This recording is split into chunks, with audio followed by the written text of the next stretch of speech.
and welcome to Race for the White House, a show where we get you the latest from the US elections. On today's show, we'll tell you how Donald Trump is trying to link Joe Biden and Kamala Harris to the recent assassination attempt on him.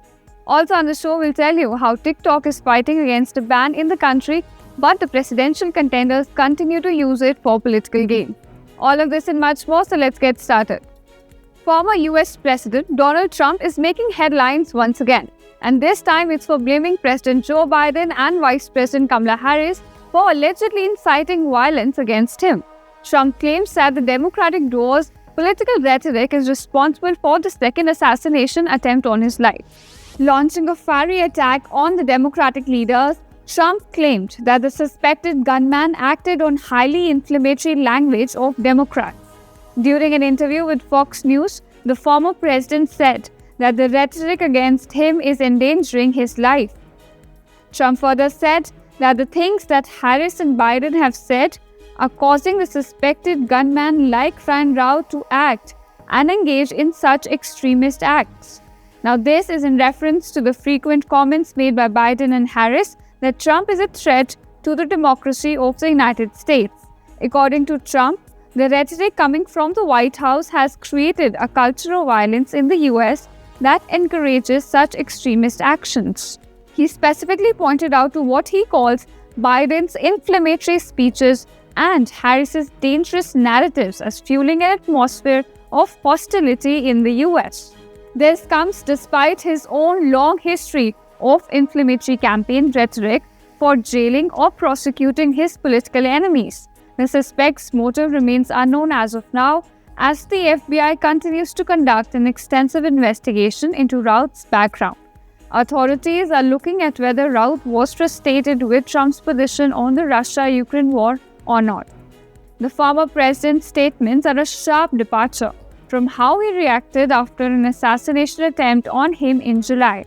Back then, Trump called for political unity, initially even urging his allies not to point blame across the aisle, although his tone later shifted by falsely suggesting that he probably took a bullet because of Harris. This is the second assassination attempt on Trump in just over 2 months. The first one, which occurred during a rally in Pennsylvania, was also foiled by the Secret Service. The Trump campaign has since argued that the escalation in threats is a direct result of political discourse in Washington. Authorities continue to investigate the motives of both the gunman in Pennsylvania and in Florida. Trump has made it clear that he sees attempts on his life as politically motivated and blames his rival for the same. That's despite Trump himself drawing repeated criticism for his rhetoric. Now, in the wake of the foiled plot, security around Trump has been dramatically increased. The Secret Service is now on high alert, with agents closely monitoring potential threats as the former president continues his campaign trail. Trump's explosive accusations against Joe Biden and Kamala Harris have escalated an already tense political climate. As we move closer to the 2024 elections, the stakes could not be higher. So with the election now just 50 days away, early ballots are already being mailed out in some of the places. But this year's presidential campaign is turning out to be among the most turbulent in American history. The news of a second assassination attempt on Donald Trump has sent shockwaves across the United States. But what do voters think about this incident? Are they blaming the political climate, or do they see this as a part of Trump's controversial legacy? Our next report tells you more. How does an assassination attempt transform a presidential race? It is a question that United States voters have had to ask twice this election season. As Donald Trump faced yet another assassination attempt on his life this weekend, the FBI has said it is investigating the matter. My feelings on it, it's a crazy world we're living in right now. And the first thing I think about is, why did he have a gun? Why did he have a rifle? Why is he mentally ill? And how is he able to, in Florida, I guess it's a little easier to do that, but up here in Bucks County, we keep tabs of things like that. So it was upsetting, but then again, when you get more and more news, even though I don't have everything on it, I said I'm still open. It's upsetting that we have to live in a society like this. This comes just 2 months after Trump survived a gunman's bullet while on stage during a campaign rally in Pennsylvania. A day after the latest attack, its implications are far from clear. But Trump's response has been unequivocal. What has the world come to? This is a great country, but anyone who's trying to take another life, especially a former president, is just unspeakable. It's unheard of. Life is sanctity, but it's just unfortunate this man has placed his life on the line, not once but twice, for this country. God bless him. God bless America. I hope it gets better. To be sure, Trump did see a political bump in the wake of the July attack. Just 2 days afterwards, he triumphantly took the stage at the Republican National Convention in Wisconsin. The first thought I had is that I hoped he was okay. Also thought we need to do something about guns in this country, especially when I heard that it was an assault rifle. That is going to make assassination attempts very easy. But barely a week after the rally shooting, Biden dropped out of the race. Democrats picked Kamala Harris, who saw a surge in support that largely neutralized Trump's momentum. But Donald Trump is now poised to capitalize on the second attempt on his life. In regards to assassination of Donald Trump, I think it's crazy. I think he's good for our country, and I still don't know why people are trying to kill him. I think it's out of control. I think the Democrats and the Republicans in this country should get together and work as a unit. Republicans now want to portray Trump as a fighter and survivor. His campaign hopes to capture America's fractured attention and lay the blame for yet another assassination attempt on Harris and Democrats. Bureau Report, India Today Global. Moving on, TikTok. The widely popular app with over 150 million American users is once again at the center of a political storm, as the Biden administration debates a potential nationwide ban over security concerns. Two unexpected figures are capitalizing on the platform: Donald Trump and Kamala Harris. Despite TikTok's uncertain future, it's becoming a key political tool in the run-up to the election. A panel of federal judges have pointed out remarks that call TikTok's legal arguments into question. This landmark case could determine whether the Chinese-owned app will survive in the US or not. The fate of Americans' access to TikTok has become a prominent issue in the country's political debate. While lawmakers grill TikTok executives over national security risks, Trump has now made a surprise return to the app, using it to push his 2024 presidential campaign. In a move that has left many scratching their heads, Trump is leveraging TikTok's massive Gen Z user base to drum up his support, posting flashy campaign ads and even a few viral memes. Harris, on the other hand, is using TikTok to connect with younger voters in a more casual and relatable way. Her campaign team has been posting behind-the-scenes visuals, challenges, and trending sounds to humanize the vice president and make her more accessible to the app's younger demographic. But while they're trying to capitalize on TikTok's popularity, the app's future in the US remains uncertain. Lawmakers from both the parties are concerned about the potential for Chinese surveillance. The US government is demanding that TikTok's Chinese parent company, ByteDance, divest its ownership of the app. Otherwise, its days in the US can be numbered. In response, TikTok has launched an aggressive lobbying campaign, emphasizing that it has taken steps to protect American user data. The company claims that it is storing data on US soil and implementing strict data privacy policies. But despite the looming ban, neither Trump nor Harris seem to be shying away from using TikTok for political gains. So for more on this, we have with us our White House correspondent Rohit Sharma from Washington, D.C. Thank you, Rohit, for joining us. So can you give us some background on this TikTok ban issue in the United States? Look, TikTok, a widely popular application in the US. A lot of young people use this app. Very controversial. I remember when Donald Trump came into to the office in 2020, he issued an executive order asking or trying to get rid of TikTok. It was overturned by the government. And I think both the parties in this case, both the Republican and the Democratic Party, have had a flip-flop position on this. Joe Biden's administration, has not has had a lot of love also for TikTok. I mean, there was a law that was passed that asking ByteDance, the company that owns TikTok, to disinvest from the application if they were to operate in the US and find a new investor. And then there were limitations on what data could not be taken out of the US.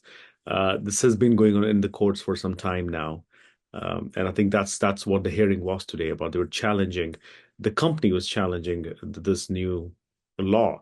So it is very interesting. Both the camps have been using TikTok. A lot of memes have been shared on TikTok. And look, it's like, I go back to 2008, what Twitter was it back then. It was this great new platform where the leaders could engage directly with the voters could hear directly from their leader. So I think it is kind of that, social media or a new way or newer version, where people can share memes, and it's very influential in forming an opinion. So, Rohit, please tell us, how are the political camps using the app and how they're trying to gain from it in the run-up to election? Well, it's funny, right? I mean, I remember when Joe Biden debuted on social media, also on TikTok. And they said, well, we'll just be on it until the courts decide what they can and cannot do legally with the application. Uh, Given the fact that Trump was gaining popularity on TikTok, and a lot of young voters, the voters that both the camps want, are engaging or learning about elections through this app. Bear in mind, there were influencers invited at the DNC, where a lot of this TikTok influencers got first-hand information, were able to interview people that even the normal media people were not able to. So they do understand that this is a very powerful application to win these voters. The young voters are so obviously, sought after in any presidential election, and so both the campaigns are trying to get them. Now, Donald Trump, as I said, initially wanted this app gone, and now it appears that he stated his position is that he would not, and he would overturn a law like this. One of the reasons why Donald Trump has changed his stance, and it is alleged that one of his biggest donor has a lot of stake in ByteDance, the company that owns TikTok. So that's his position on the application. As of now, as of today, he does not want the application to go away. He does not want the application to be banned. And that is what he's saying now, completely different from the executive order that he passed 4 years ago. Kamala Harris, on the other hand, has maintained that, look, we don't want to ban the app. We want to have this app accessible, but it has to follow the law of land. The law of the land is that the parent company has to disinvest from the application, find a new owner, make sure none of the data gets outside of the US. Then it can operate. And I think that's that's her position. And she's also had a very successful, campaign on TikTok. So I don't think even she would want to do away with it. But I think a lot of people do not realize that the application itself has been banned by a lot of countries, including India, and there are other alternatives. So I think there is a hesitancy at this point in time because this is election time, election year. But a lot of national security experts have warned about this application. And it's a political season, so nobody wants to take a position of banning the application. I think they're just trying to find a way to balance it out until they figure out how they can speak to American people about this application. Okay. And also, I want to ask you, what do you think will be the future of TikTok in the US under the presidency of Kamala Harris or Donald Trump? Well, so, a funny thing is that federal government employees, so anybody working in the federal government, cannot have this application on their phones. That's a requirement. That's a requirement in their, in their employee, handbook, law book, whatever you want to call it. And there's a reason for that, because the application is known to harvest data from your phone. That's the same reason why India banned it, because it can get access to your contacts and your photos and your data and your location, and everything gets shared. And the servers are in China, and it is a threat. It is a threat to everybody. So federal government employees in the US cannot have TikTok. Now, so the fact of the matter is, you do not want an adversary to have that kind of data of your citizens. I just fail to understand why is it so difficult for politicians to actually explain this to the users of the application. And by not doing so, they're doing a disservice to their own citizens. So it is going to be used. We know for a fact until government decide one way or the other. If it does get banned, Trump has promised that he would overturn it. And Kamala Harris has said, well, if they can follow the law of land, they can be operated, but none of them are dragging their feet on the application. One other aspect is, and I think this is a very interesting one, is I think a lot of tech companies are worried about it in the sense that if a ban or if a disinvestment is upheld in this case, then what would it mean for some of the other apps that have servers across the world? And somebody could start another lawsuit saying Google cannot have servers in India because they might be getting data, or the Indian government, or any government, I should say, for that matter. So I think there is that concern among the tech community too, and the governments will have to weigh that. And if they cannot give a very decisive ruling, it would again end up being with the lawmakers and in the gray area, and there would be definitely a lot of politics played on it. So moving on, Donald Trump's running mate J.D. Vance has a special liking for controversy. As the rumors about Haitian migrants eating cats and dogs in Ohio's Springfield stirs major debate, Vance has now made a shocking revelation about the issue. In a stunning admission, the Republican vice presidential candidate said that he is willing to create stories for attention. During an interview with CNN, the Republican presidential contender said that he is willing to create stories so that media actually pays attention to the suffering of American people. Over the past few weeks, Vance has doubled down on the narrative of Haitian migrants eating pets. And even though these allegations were labeled baseless by local officials, fact-checkers, and even by the governor of Ohio, Vance has emphasized that traditional media outlets had been shying away from the issue of immigration and its effects on smaller communities. But now he hinted to even making up stories simply to have the issue of immigration covered across the US media. Springfield has now become the center of a lot of negative media attention after being caught up in the US political debate. Haitians living in Springfield say they're on edge after Vance amplified false claims about immigrants. Since Monday, after the tweet of the Senator Vance, the Asian community in Springfield are a little bit shocked and frustrated. And a lot of them are maybe talking about living in Springfield. A lot of them are, there is so much fear in the community. The town has seen some 36 bomb threats as it endures being the center of Republican-boosted conspiracy theories. According to the state governor, there have been at least 33 separate bomb threats across the town in the wake of such claims. He's also added that these threats were all hoaxes at the end. So now J.D. Vance's comments have sparked a nationwide debate, not just about immigration but also about the lengths politicians will go to for media attention. While some view it as a savvy move to push issues into spotlight, others are calling it a dangerous step. So now it's time to talk in numbers. With less than 7 weeks remaining for the US presidential polls, the race for the White House is becoming quite intense. Now, Vice President Kamala Harris is maintaining a narrow lead nationally and a neck-to-neck battle in some swing states. Let's take a look at how presidential contenders are doing in the polls today. According to the New York Times poll, Harris is leading in the national polls with an approval rating of about 49%, while Trump is trailing at 46%. In the swing states of Michigan and North Carolina, Harris is still maintaining a lead at about 48%, while Trump is at 47%. In the state of Pennsylvania, Harris is in a narrow lead with 49%, while Trump is at 48%. In the state of Nevada, Harris is at about 49%, while Trump is at 47%.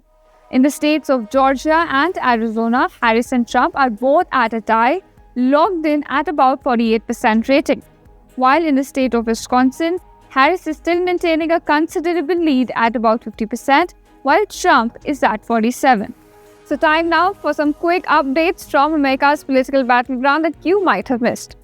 A local bakery in Pennsylvania is sweetening the 2024 presidential race by offering customers a unique way to show their support for the candidates. The bakery has created a buzz with red cookies for Donald Trump and blue cookies for Kamala Harris. Each sale is tracked as part of an unofficial cookie poll that has drawn national attention. Ahead of the polls, the bakery says that a total number of over 30,000 Trump cookies have been sold, while over 5,000 Harris cookies have been sold so far. Next up, during a radio interview on Monday, Donald Trump praised the Secret Service agents in protecting him. During the conversation, Trump said that the Secret Service agents did an excellent job while protecting him during Sunday's assassination attempt on him. Trump's security has been beefed up following the first attempt on his life during a rally in July. And at last, the Kremlin has said that the Ukrainian links of the alleged shooter in the assassination attempt on former President Donald Trump showed that playing with fire will have consequences. The comment was a clear reference to the United States support of Ukraine against Russia. Now, 3 social accounts bearing Routh's name suggest that he was an avid supporter of Ukraine. Reports also suggest that Routh traveled to Kyiv and spent several months there in the year 2022. He was also trying to recruit Afghan soldiers who fled the Taliban to fight in Ukraine. So that's it we have for this edition of Race for the White House. Stay tuned to India Today Global for more updates on US elections.